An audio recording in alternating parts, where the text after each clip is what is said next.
امید کرتا ہوں کہ نون ساکن کو حروف یرملون میں ادغام نہ کرنے کی جو وجہ بیان کی گئی اس کے بارے میں آپ کو معلوم ہو چکا ہے۔ تو آئیے اب چلتے ہیں اس کے بعد دوسرے قاعدے کی طرف۔ یہاں پر لکھا ہے امالہ، زبر کو زیر کی طرف اور الف کو یا کی طرف مائل کر کے پڑھنے کو امالہ کہتے ہیں۔ امالہ کی راء کو اردو کے لفظ قطرے کی راء کی طرح پڑھیں گے، یعنی ری نہیں بلکہ رے پڑھیں گے۔ اس سارے سبق کا اگر خلاصہ نکالیں تو وہ یہ ہے کہ یہ جو لفظ ہے یہ ہے قطرے۔ اس لفظ میں قاف اور تا اسے آپ فی الحال علیحدہ کر دیں، بقیہ رہ جائے گا را اور یا، تو اسے پڑھیں گے رے رے۔ اور یہاں پر یہ جو لفظ لکھا ہے یہ ہے مجریہا مجریہا، لیکن اس لفظ میں یہ جو را کے نیچے کھڑی زیر ہے اس را کو مجریہا نہیں پڑھیں گے، بلکہ یہ جو را ہے اسے اس طرح پڑھیں گے جیسے یہ ہے رے رے، تو اس را کو پڑھیں گے رے رے مجریہا مجریہا۔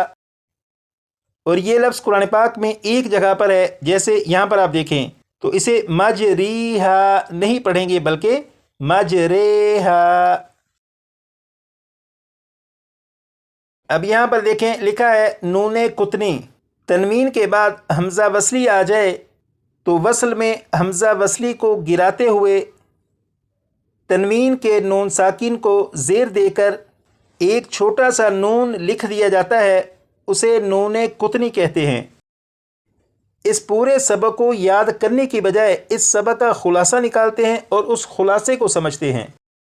اب یہاں پر دیکھیں یہ سورۃ الملک کی پہلی آیت یہاں پر مکمل ہو رہی ہے، اور یہ جو لفظ ہے اسے وقف میں پڑھیں گے قدیر قدیر، اور اس کے بعد جب دوسری آیت شروع کریں گے تو یہاں سے پڑھیں گے الذی، اور اگر یہاں پر وقف نہ کرنا ہو تو پھر اس لفظ کو قدیر نہیں پڑھیں گے بلکہ قدیرو قدیرو یہ پڑھیں گے، اور اس کے بعد اس دوسرے لفظ کو پڑھیں گے الذی، اور ان دونوں الفاظ کو آپس میں ملانے کے لیے ان کے درمیان ایک نون کا اضافہ کریں گے اور پڑھیں گے قدیرو، اس کے بعد نلا نلذی قدیرو نلذی، یہ درمیان میں جو نون ہے نلا نل نل،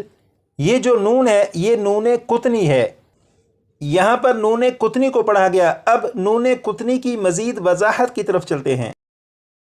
اب یہاں پر دیکھیں یہ ایک لفظ لکھا ہے قدیرو، یہ لفظ اصل میں ہے قدیرن، جیسے یہاں پر لکھا ہے قدیرن، یعنی را کے اوپر دو پیش ہیں مطلب تنوین ہے، اور اس لفظ کے آخر میں را کے اوپر جو تنوین ہے اگر آپ اسے کھول کر لکھیں، یعنی تنوین کو کھول کر لکھیں تو پھر یہ بن جائے گا قدیرن،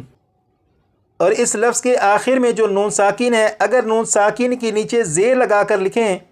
تو پھر یہ اس طرح سے بن جائے گا قدیرونی قدیرونی۔ اس لفظ کو اس لفظ کے ساتھ اگر ملا کر پڑھنا ہو تو یہ جو نون ہے اس نون کو اس لفظ کے ساتھ ملائیں گے، جب نون کو اس لفظ کے ساتھ ملائیں گے تو درمیان میں یہ جو الف اور اس کے اوپر جو زبر ہے یعنی یہ جو حمزہ ہے اسے نہیں پڑھیں گے، بلکہ نون کو لام کے ساتھ ملا کر پڑھیں گے، اور یہ پڑھا جائے گا نلا نلا نلذی قدیرن الذی قدیرن الذی۔ اس لفظ میں یہاں پر یہ جو نون زیر نی ہے یہ نون زیر نی نون قطنی ہے، اور قرآن پاک میں یہ نون اس طرح سے ہوگا جیسے یہاں پر دیکھیں یہ جو لفظ ہے قدیرو، اس کے بعد یہ دوسرا لفظ ہے الذی، اگر ان دونوں الفاظ کو ملا کر پڑھنا ہو تو پھر را کے بعد نون زیر نی کو پڑھیں گے اور اس طرح پڑھیں گے قدیرن الذی قدیرن الذی۔ اور یہ جو نون قطنی ہے بعض اوقات اسے دو آیات کو ملانے کے لیے پڑھا جاتا ہے،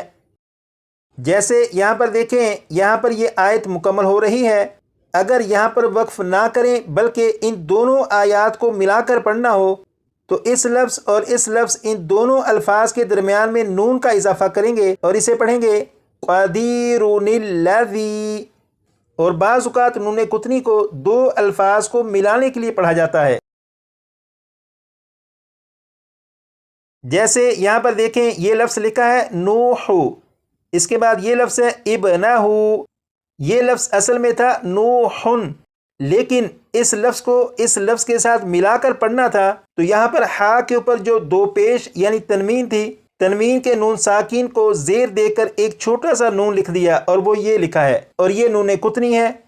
تو جب اس لفظ اور اس لفظ ان دونوں الفاظ کو ملا کر پڑھنا تھا تو پھر اسے پڑھا گیا نوح نبنہ، نوح نبنہ۔ تو یہ جو نون قطنی ہے، اس نون قطنی نے اس لفظ اور اس لفظ ان دونوں الفاظ کو ملانے کا کام کیا۔ تو قرآن پاک میں آپ جہاں پر بھی دیکھیں کہ اس طرح کا چھوٹا سا نون ہو اور اس کے نیچے زیر ہو تو آپ سمجھ لیجیے گا کہ یہ نون قطنی ہے، اور یہ دو الفاظ یا دو آیات کو ملانے کے لیے یہاں پر لکھا گیا ہے۔ امید کرتا ہوں کہ نون قطنی کا جو خلاصہ آپ کے سامنے عرض کیا، نون قطنی کی جو وضاحت آپ کے سامنے عرض کی، اس کے بارے میں آپ کو معلوم ہو چکا ہوگا۔